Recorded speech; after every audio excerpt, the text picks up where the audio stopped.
Hello, Nick Knight here from NK Active Podiatrist and Director. So, I was asked to give a talk at the Royal College of Podiatry conference in November 2023.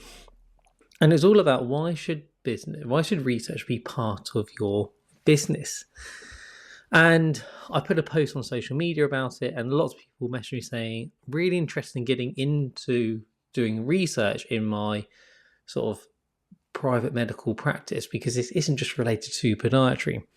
So I thought a lot of people couldn't attend the conference, so I thought I would just do a little video recording of the presentation for everyone.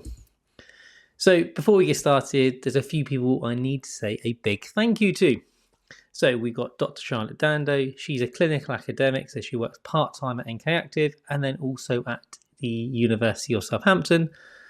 Professor Kathy Bowen at the University of Southampton and Dr. Lucy Gates.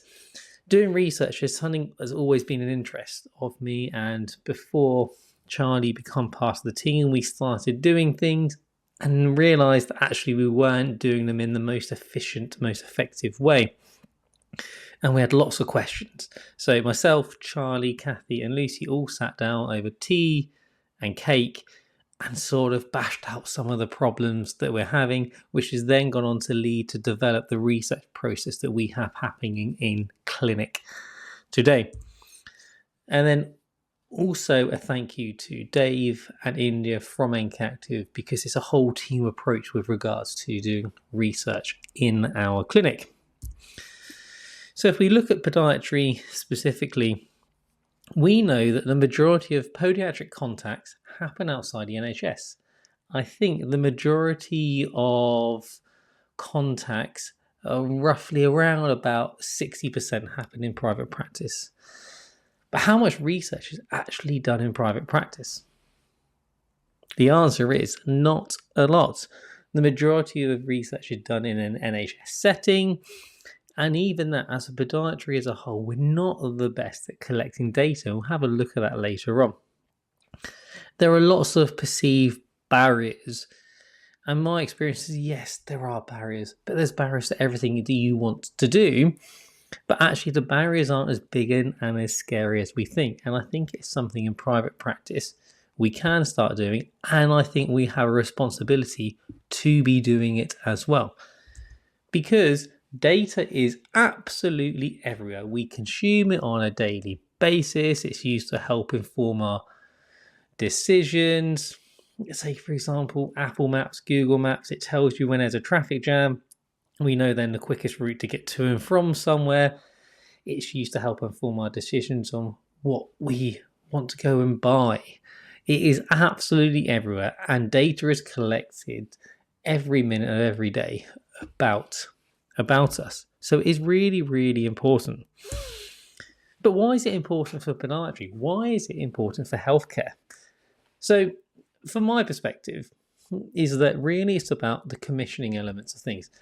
If you're in private practice and you want to commission a service, whether you want to try and provide some services that NHS currently deliver, whether it's a case of going to a company and helping their workforce,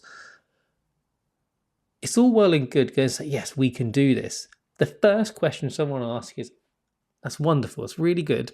Where's your evidence? Where's your data? So having data is going to be really important to help develop a service to show we can do what we need to do.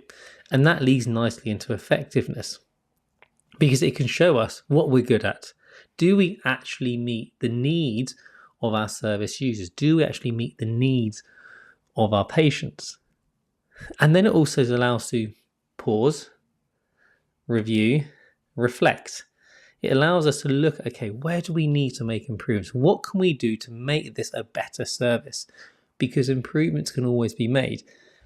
And for us, using data in clinic has allowed us to tweak and fine-tune the services we offer our patients. And we know the services for the demographic of patient that we see works. So if we take a very, very sort of high level approach and look at what data does podiatry have, we can see it's not huge amounts. Really, we are getting better at it. But again, a lot of this is based in NHS-based settings. But the data we do have shows that we are effective in doing what we're saying we're going to do. We just need more of it. And how do we do that? Well, you can look at outcome tools. This is not an exhaustive list of outcome tools out there. And I'm not saying that you should use all of these tools. The point I want to try and make with this slide is that it's the right tool for the right job at the right time. So for us, we don't use many of these tools listed on the screen because they don't actually answer the question that we want answering. They don't answer the question that patients come into clinic to see us for.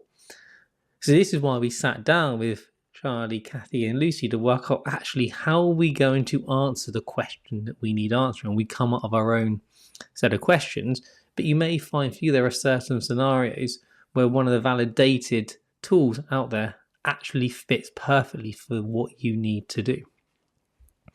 So we spoke about barriers. And there are barriers to doing research in private practice.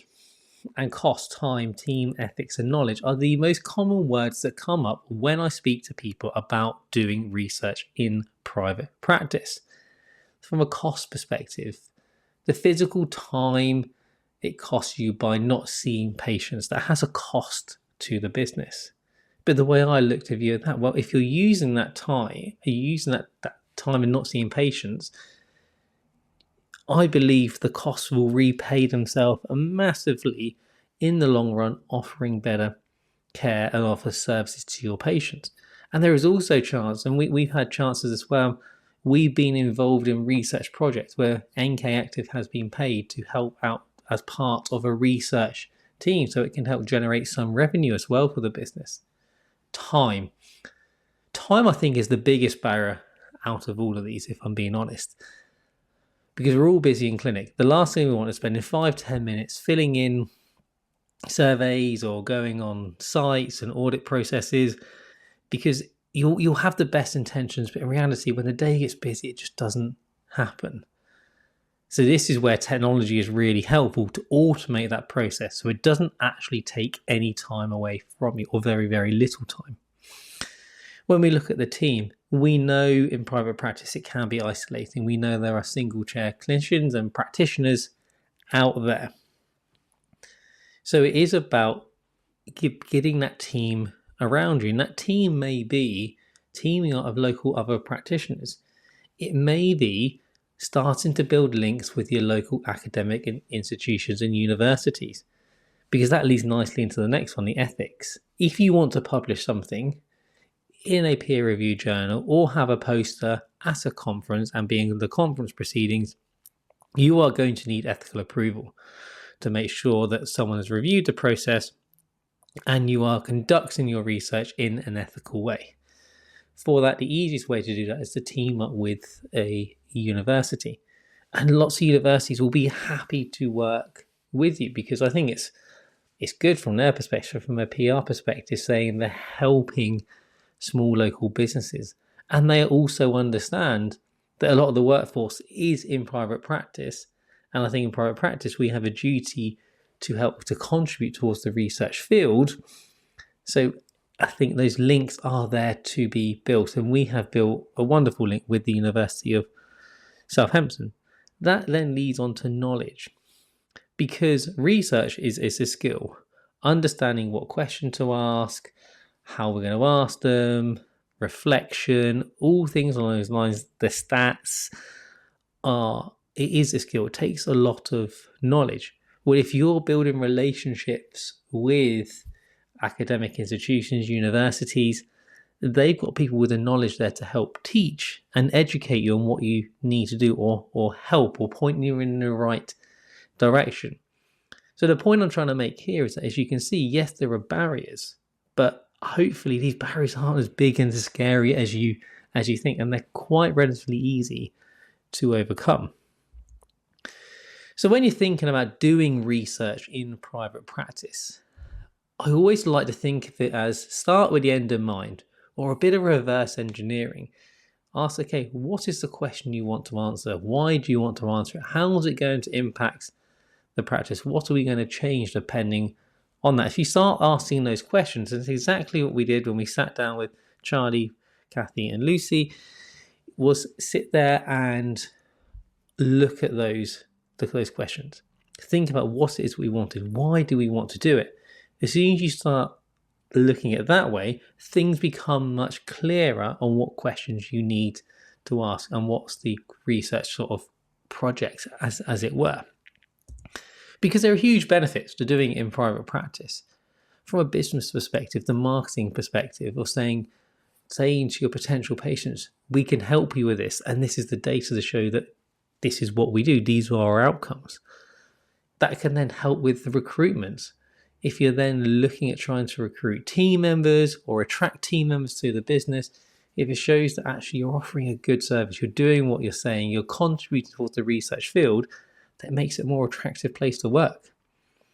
We know we're contributing towards the future, we're helping our profession grow, and we know podiatry is an at-risk profession, and we need to do things to start contributing and shouting about, okay, yes, this is what we can do, we are good at stuff like this, and here's the data to back it up. It also allows us to then start asking deeper, more robust questions and using more robust methodologies to then answer the question that you need answering. So I think where it sits in private practice is that we can really start doing our service evaluations, contributing, audits, case studies. But then from that, we may say, right, we've got this demographic of patients. So we know we see a certain demographic of patient at NK Active. We know the majority of them are over the age of 45. We know they tend to be white and British. We know our service works in that demographic. But if you take that to a different subset, a younger or an older, a different background of patient, does our service still work? And the honest answer is we don't know. But you can use universities to help come up with more robust methodologies and ask a wider, deeper question to then go and see, does this work on a much wider national, international scale? And for that, you really do need universities' help. But the universities will love you for it, because you'll come out of questions that they can turn and say, look, here's the need for this. We can now go for the big project funding because we have shown his proof of concept. This is a question. This is really important. Now let's go answer it. And we've got the funding now to answer it en masse. So how do we collect data in clinic? How do we automate the process? Because it is all fully automated. So currently we're using Clinico as it stands.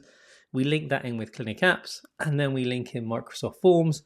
Microsoft Forms is free of charge if you got a Microsoft account. Don't have to pay a penny for it.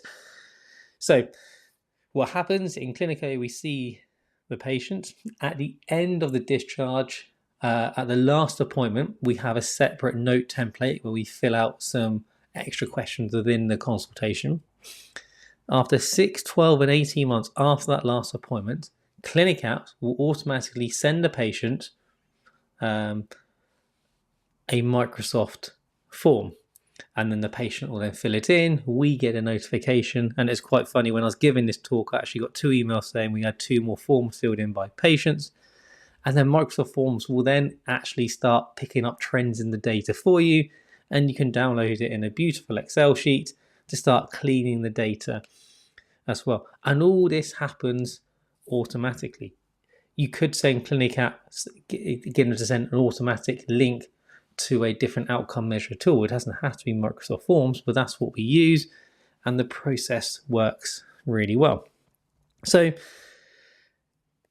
how has it helped our clinic? When we look at the data, we know for the subset of patients we see, and I believe we are looking at this is over 500 completed treatment programs. I think it's more pushing higher than that now, but I know it's definitely over 500. Is that 97% of people that come to see us, we achieve their patient goals. We achieve what they reason why they come to see us. We know on average it will take 14 weeks to go through that process. It will take 5 appointments. And on average, they leave with 1 out of 10 on their pain score, and they are extremely satisfied. So this is really, really useful information, isn't it? To like turn around and say how you can then use this to then help market your business and sort of say we are doing what we're doing. How else to help the clinic? Well, we've now started taking a deeper dive into the data, and we had a poster at the Royal College of Podiatry conference that we're working with some of the students, and they kindly looked at all our data and looked at subsets around different pathologies and exercises and habits. And we managed to get a poster out of it, and we're looking at publishing some other work from our data as well. So it's really helped us answer some questions and really opened our eyes to where we need to be going in the future, and springboarded us asking us wider questions on how to improve things and what actually patients want. And we have used it to help change and develop the services. And I think that's why we get the outcomes that we do. It's because we've constantly taken the data, we've taken patients' feedback, we've tweaked it, and we've gone to then start seeing how can we improve the services. And then we've also then, as you'll see from the earlier slide, is that you have the testimonials there. So we ask patients how to make them feel and their thoughts, and it's actually really satisfying hearing how much of a difference we can make to our patients. So if we then look at the data that Clinic Apps and Microsoft Forms captures for us automatically. So this is 6 months, 12 months and 18 months since the last appointment, and we've got the N number for those surveys as well. So we see that we're over 90% of people at 18 months are still doing all their day-to-day activities and routines. We know that over 50% of people still 18 months down the line are still doing more and more and more exercise and activity compared to when they come to see us. So if we think about that, we're helping people get fitter, get more active and stay active and continue to keep building themselves going forward without us. So I think it's really powerful data to show the impact that we can have on people's lives. So I think the key here is we got to learn to build bridges with the academia and research centres, because we do have something to offer in private practice. And I do think we can play a pivotal role to building research and contributing towards the field.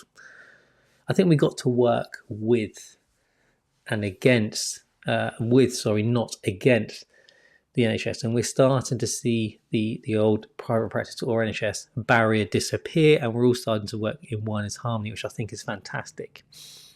We got these wonderful clinical academics and the roles developing that can help really bridge the gap between that and build those links between us.